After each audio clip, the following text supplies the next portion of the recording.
Now, the On Your Side forecast with Rachel Garceau.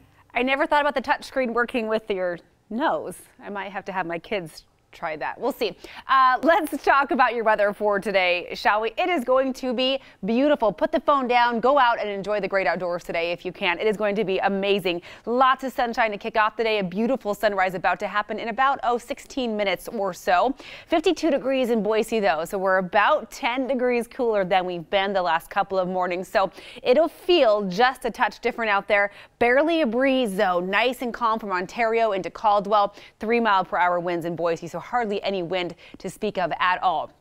Flooding concerns will continue to be a concern for the extended period. So we have flood warnings in place for the East Central Mountains, flood advisories for the West Central Mountains. And this is of note, of course, because camping season is officially in full swing now with the passage of the Memorial Day holiday. The Big Wood River at Haley is approaching major flood stage. It's not there yet. It's just over 7 feet. Major flood stage is 8 feet, but that is expected to be on the rise in the coming days.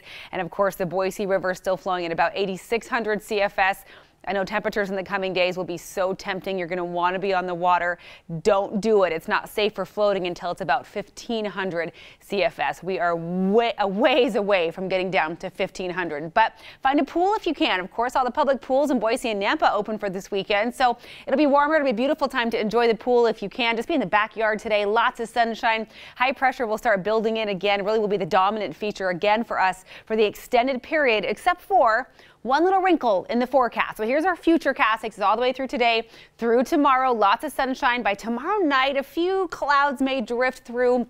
Be welcome relief from the 90s that we are going to see tomorrow. Then comes Sunday, we have an area of low pressure that's going to bring in the chance of some showers by Sunday evening, mostly to the north and the west of the Treasure Valley. But it may look threatening around. We may have some clouds moving in late Sunday as well. And if you're in the higher terrain Sunday evening, just be ready for the possibility of a storm or two, maybe a scattered shower. But if you're heading to the farmers market tomorrow, look at this forecast. 72 by 9 o'clock tomorrow, 81 by 11 in the morning, and then if you're enjoying a late lunch at the market, 87 with a light breeze just by 1 o'clock in the afternoon. That should tell you how hot we are going to be tomorrow. For today, look at these beautiful conditions for the second day in June. 84 for Vail and Weiser today, 83 in Caldwell.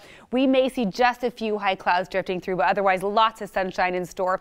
83 and sunny in Mountain Home today. Boise Mountains, picture perfect. 78 for Idaho City, 82 in Garden Valley today. In the West Central Mountains, the Long Valley area, low 70s, 85 in Riggins today.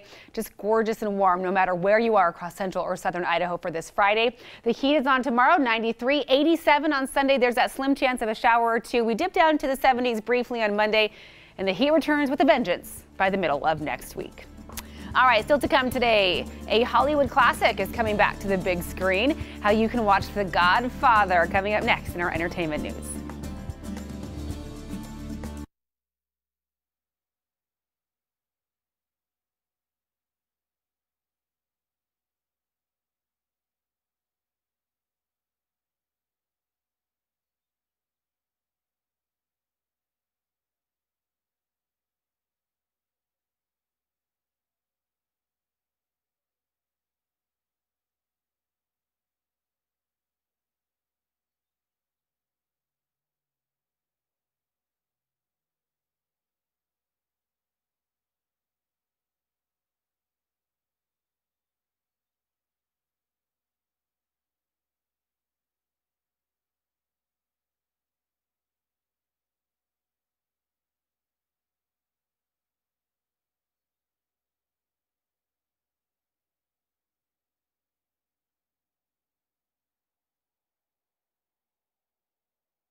Welcome back, everyone. Happy Friday morning, 5:54. You're taking a beautiful live look at the City of Trees. You can really see why it's called the City of Trees from this view. And you're listening to music powered by 94.9 The River. Well, one classic movie returns to theaters while another is getting an all-star remake. Here's David Daniel with more in the Hollywood Minute. I'm going to make him an offer he can't refuse. What film fan could refuse this offer, seeing The Godfather on the big screen? The 1972 crime drama, which won 3 Oscars and is widely considered one of the greatest movies of all time, returns to more than 700 theaters in North America for a special 45th anniversary engagement on Sunday, June 4th and Wednesday, June 7th. You know, there is something about that tangle of strangers, pressed together for days with nothing in common but the need to go from one place to another and never see each other again. The first trailer has dropped for the new take on the classic Murder on the Orient Express. The impressive ensemble cast includes Johnny Depp, Daisy Ridley from Star Wars The Last Jedi, Penelope Cruz, Michelle Pfeiffer, Leslie Odom Jr. from Broadway's Hamilton, Dame Judi Dench, Willem Dafoe, and Kenneth Branagh directing and starring as Detective Hercule Poirot. The train pulls into theaters in November.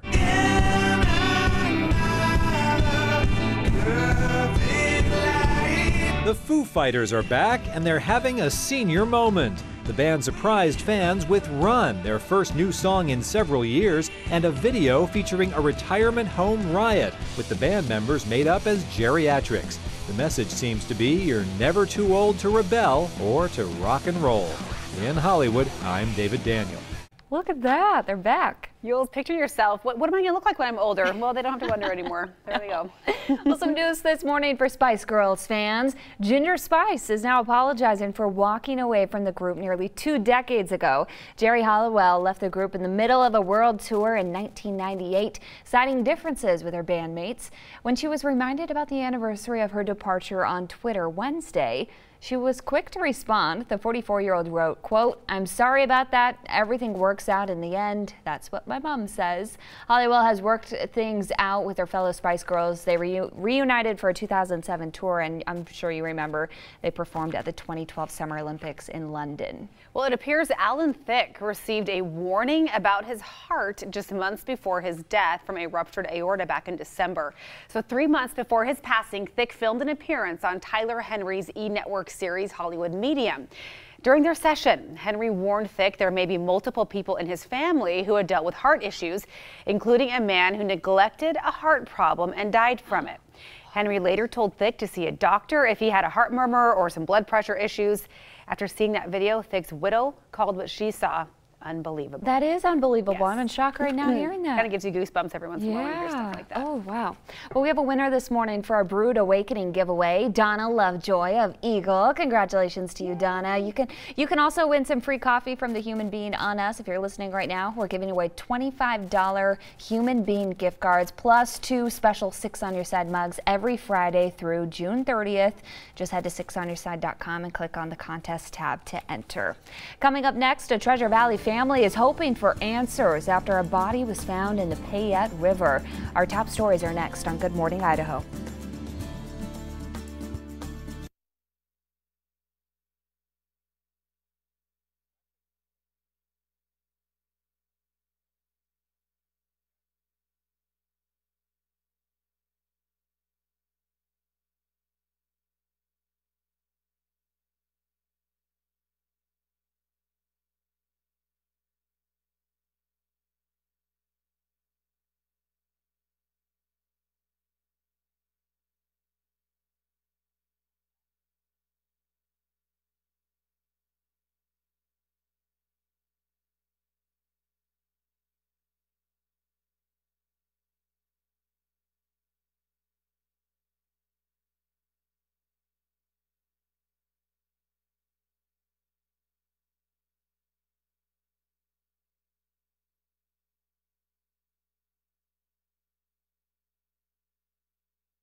Today on Good Morning Idaho, the storms are on their way out. The heat is on its way in. How many days we will have highs in the 90s for the first week of June? Coming up in my On Your Side forecast. Plus, it may be the perfect weekend to get out and hit the pool. We'll tell you which city pools will open for the season today. Plus, it's National Donut Day. If you want to snag a free donut in honor of the holiday, you'll want to stay tuned. You're waking up with 6 on your side. Good morning, Idaho. Good morning. Happy Friday. Happy National Donut Day. Thanks for joining us. I'm Jillian Griggs. We'll get to the news in a minute. First, let's take a look at that forecast with Rachel Garceau. It is like a triple win today, especially if you're a kid. Last day of school for most of the kids around the valley. It's donut day, so you can get free donuts. And the pool's open today. Yeah, it is a picture-perfect day. Summer is here. Meteorological summer, as we learned yesterday, did start, so we can say that. But we are officially still about 3 weeks away from the start of summer. But it will feel much like summer in the coming days. Here's how we're starting off this morning. Nice and clear. Yesterday's storms are all gone over and done with. 52 degrees, though. So we have some remnants of that cooler air left behind this morning. But the heat will return this afternoon. A beautiful Friday, sunny and warm. Highs in the low to mid 80s for the Treasure Valley. There are some very hot days ahead, though, and I'll have details on that coming up a little bit later. All right. Thanks, Rachel. New this morning, 2 Nampa people are recovering after they were ejected from their truck along I-84 near Payette last night. Idaho State Police say the two were driving a 1949 Willys pickup truck westbound around 8 o'clock when the right rear tire blew out. The driver lost control of the truck and hit a guardrail on the shoulder. State Police say both the driver and a passenger were not wearing seatbelts. They were both taken to St. Alphonsus in Boise. Traffic was blocked for about 2 hours as crews cleared the scene. The Gem County Sheriff's Office is investigating after a body was found floating in the Payette River. A Treasure Valley family believes it's their loved one who has been missing since last month. 6 on Your Side's Michael Severin has the story. The family of Jerry Coburn says they feel one step closer to closure. The family believes he crashed his truck into the Payette River north of Gardena. Now, Jerry's stepbrother says he believes his body has been found. That's the biggest thing, you know. Just getting some closure on that, and just for his mom, for his wife, for his son, and everybody like that. It's really tough, you know. You don't want to leave a loved one out there. The Gem County Sheriff's Office says they found a body floating in the river near the Boise County line Thursday morning and were able to recover it near the Montour Bridge. The Gem County coroner says it's an adult male but doesn't know who it is or what was the cause of death. Jerry's family says he'd be turning 45 this Friday and they want to bring him home. Gonna be missed, you know. It's pretty tough, and I'm just thankful that we got to hang out on Easter together just a couple weeks before that happened. Michael Severin, Good Morning, Idaho. And the Gem County coroner is using fingerprints and dental records to identify the body. They say it could be several days before there are any answers. Local leaders gathered yesterday to condemn the recent vandalism at Boise's Anne Frank Memorial. The goal, to send a message to vandals that hate will not be tolerated in Idaho. Senator Mike Crapo says frustrations need to be put aside on all Americans' part to unite a divided nation. It is unacceptable, and I am so excited to hear that we are going to use the vandalism that occurred here to not only reject hate in Idaho, but to expand the memorial and use it for an opportunity for growth. Those in attendance say they were there to show support for Senator Crapo in publicly taking a stand. Ada County has opened their new high-tech dispatch center. It not only gives dispatchers a lot more room, the new technology will make it easier for them to report, track, and communicate important information. The new facility in Meridian cost about $10 million, about 1/3 of the tab being picked up by state 911 fees. The original dispatch center could no longer expand. For the past 40 years, it was in the basement of the Ada County Public Safety Building off Cole Road. Well, it might only be June, but it's never too early to start talking Boise State football. The Broncos announced their color schemes for home games, so you can start putting together your wardrobe now. The September 2nd season opener against the Troy Trojans will feature a tricolor scheme, then an orange out against New Mexico, and on September 22nd, a blue wave against Virginia. Bronco pride with blue and orange at the Wyoming game, and a checkered pattern when Nevada comes to town. And the final home game will be Senior Day against against Air Force. Fans can wear any Bronco gear they have. For more information about what to wear, head to our website, 6onyourside.com. After closing back in February, the Ranch Club on Chinden Boulevard will reopen today. The nightclub has been remodeled since it closed its doors 4 months ago. They now have a new stage, dance floor, and food menu. Also new, no smoking will be allowed in the bar, which is a first for the Garden City Bar. The Ranch Club will reopen today and tomorrow with live music and no cover charge. The new owner says an official grand opening is planned for later in June. The 36th annual Greek Food Festival starts today with baklava and lamb kebabs. The church expects tens of thousands of customers today and tomorrow alone. All the proceeds go to help those in need for the rest of the year. The event always begins the first Friday in June and runs through Saturday night at the Greek Orthodox Church in West Downtown. Besides the great food, the church will also host tours, and you can kick up your heels with Mediterranean dancers. The food festival runs today and Saturday from 11 to 9 at the church on 27th and Bannock. Admission is only $2. And today's weather should be perfect to hit local pools. You're in luck because Nampa and Boise City pools both open today. You can dive into summer starting at 1:30 today at the 6 Boise City pools. Summer swim classes are available at all of the pools. You can register your kids for lessons by stopping by the Fort Boise Community Center. And Nampa's 2 city pools open at 1 o'clock today. Let's check in now with Rachel because we should have some sunshine. Good weather for swimming. It should be perfect. What a perfect way to celebrate the final day of school for Boise and Nampa schools. Valley View's out today too. I think West Ada might be out today. So lots of kids looking for something to do. You may already start hearing the "I'm bored" words, right, parents? Yeah, well, good thing the pools are open. Set them out in the backyard to play. It's just going to be beautiful for that. A gorgeous day setting up around the valley. Tomorrow, the pool will likely be one of the few spots you'll want to be outdoors. It is going to be hot tomorrow. So we're starting off in the low 50s to upper 40s across most of the valley this morning. That cooler air from yesterday is kind of lingering this morning. We've been in the 60s in the mornings, other mornings this week. So it feels just a touch chilly out there, but look how beautiful it is. Those few little puffy clouds we saw earlier in the morning have even dissipated, leading to lots of sunshine. Your commute forecast, I'm sure the sunglasses are still in your car. You didn't need them yesterday morning. That is not the case today. The blinding sun will be in your eyes on your way into work if you're going from Canyon County into Ada County. Look at these temperatures. By lunchtime, 72 degrees. Still sunny. By the time you drive home today, 83 are expected high for Boise. That is well above normal for June 2nd. Our normal high is 77. Believe it or not, tomorrow we'll be much closer to this number right there. And I'll have details on that for you coming up in my full forecast. Right now, though, we do need to check on that Friday morning commute. And for that, we'll turn it over to Carl B. from the On Your Side Traffic Center. Happy Friday, Carl. And same to you, Rachel. Sun's up, and it doesn't seem to be slowing things down. Right now, eastbound I-84 is